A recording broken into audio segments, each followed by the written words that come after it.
Are you ready for pain? Are you ready for suffering? If the answer is yes, then you're ready. How many is this your first time ever seeing a drag queen before? A couple of you. How many is this your first time seeing a drag queen in church? That's what I meant. Me too.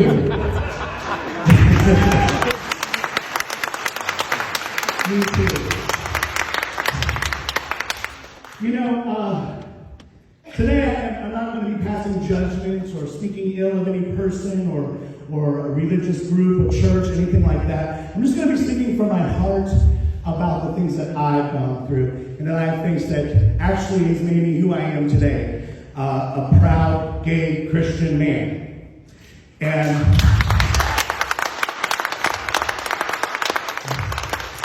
it didn't come very quickly in the past 44 years. And actually, only in the past year have I been able to say that publicly, that I am a proud gay Christian man. Girl, don't do it. It's not Already did it. Already did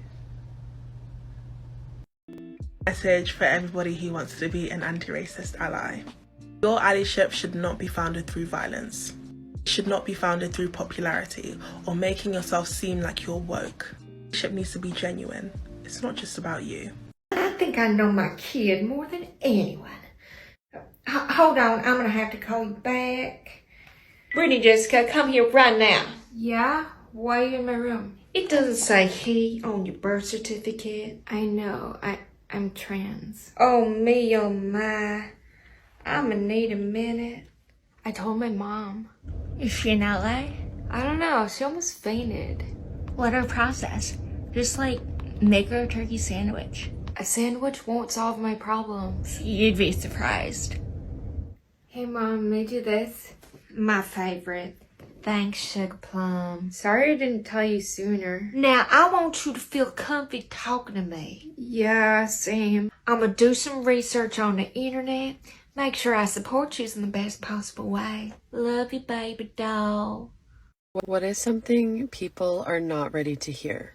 The protest and riots that we saw in 2020 and 2021 were more effective than anything that we've seen in the United States since the 1964 Civil Rights Act in bringing equality to Black and brown lives, because we are only used to responding to Black and brown voices under the threat of violence or in the face of actual violence or in the face of a boycott, which is in a capitalistic society a form of violence or a threat of violence to our financial bottom line. But you all missed that. Okay, I have a question for all racialized minorities. So I have the opportunity to talk to the police force in my town about how they can make where I live a safer community for minorities and what the police need to be doing to help.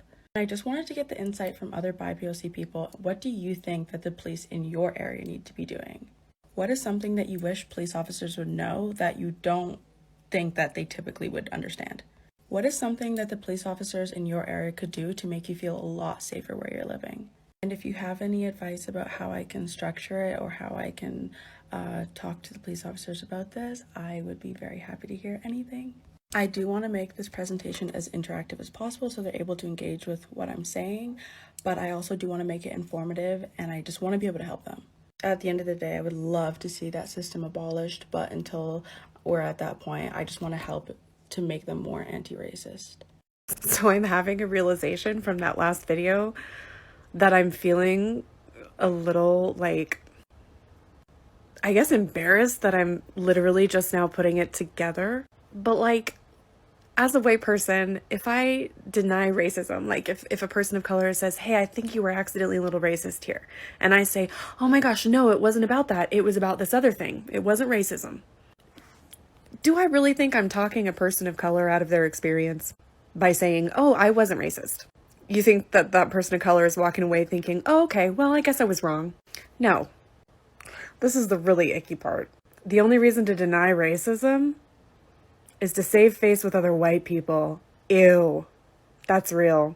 We're not fooling anybody. We're not fooling any person of color by acting like we didn't. They know how much work we've done on this subject. They can tell. It is literally to save face with other white people who don't know better. What is something that men do that lets you know they are insecure about their masculinity? Do y'all remember that one video that went around a while ago of a guy whose girlfriend temporarily used him as like a mannequin for her wig so she could flat iron it? And when she was done, he actually kept it on, and then he started acting like a baddie. He was like, bitch. Black women everywhere were cackling because it was hilarious. Like, yes, he was imitating us, but it was extremely tasteful. And of course, the girlfriend is the one filming this, and she's dying of laughter too, because why was his impression so spot on? And of course, here come the men in the comments talking about, he a little too good at that. Nah, bro, that's gay. Sus. Fellas, is it gay to make your girlfriend laugh? Your girlfriend. Bruh, she lost her mind really thinking she's about to go out wearing this. It's so crazy to me that we are living in 2021 and some men still think that they can police what women wear. I have never understood why in heterosexual relationships, the guy is always acting like a father to his girlfriend and telling her what she can and cannot do.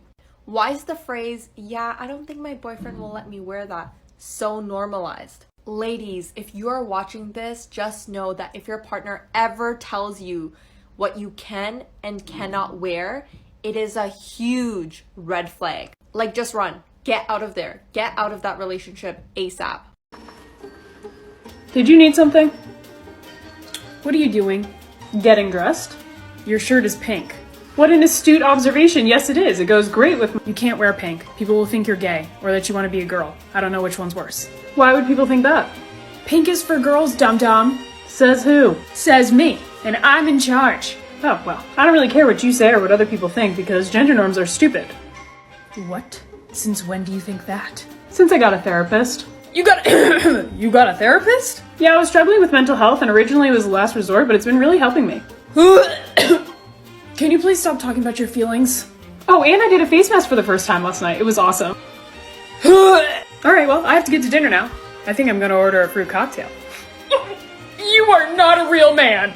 No one decides what I am but me, and I decide that I'm human, because that's what matters. Damn, another one. I'm gonna replace my green one with real shampoo and conditioner tonight.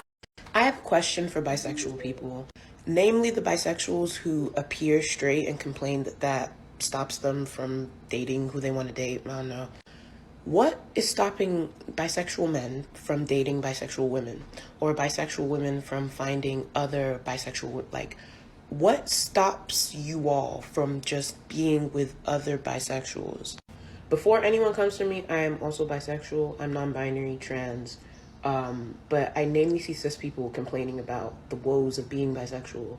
So I just want to know, like, bi men, why don't y'all just date other bi men? Like, how hard is it to just be with other bisexuals? Because me, I mainly am only with other bi, pan, queer people. Like, talk to me.